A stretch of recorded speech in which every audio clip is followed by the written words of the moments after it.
si anapiga picha, na wewe una kimbelembele sana wewe cha kupiga picha, vitu havijakamilika.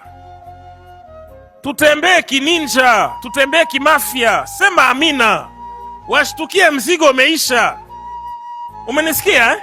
Washtukie mzigo, wapostie imeisha, wapostie umefika, wapostie ndoa imefungwa, wapostie umeshainunua gari, wapostie ukiwa kila kitu umekamilisha.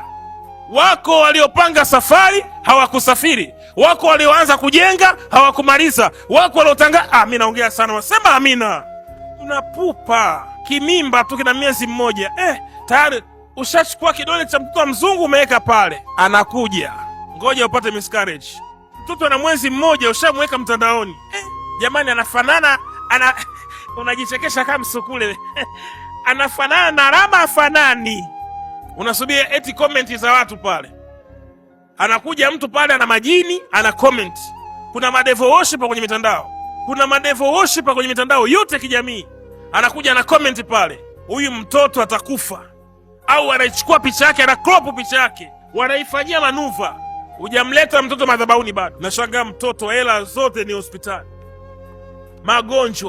Magonjwa. Kwa sababu hamjui hii dunia ilivyo hatari. Matajiri wengi hawajioneshi, wanajua hataki za kujionesha. Kuonesha vitu ni husuda, ni chuki, watu wanaumia. Kwa hiyo PM hii ndo gari yake, ambie mwanangu, hii ndo nyumba yake, ambie ndo anajenga hivi, ambie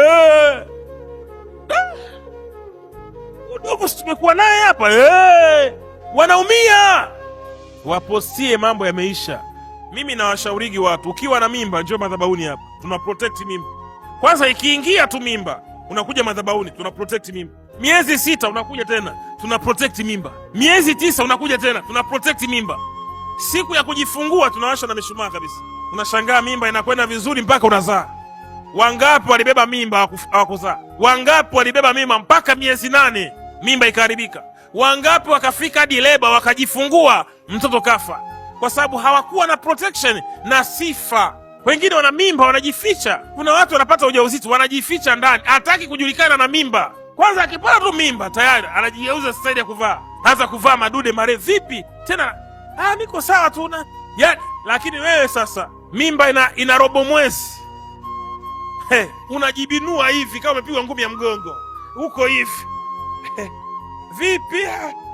Nani unapita kwenye magenge ya watu, una udongo hapo na komwe huko hivi ndo huko hapo sasa.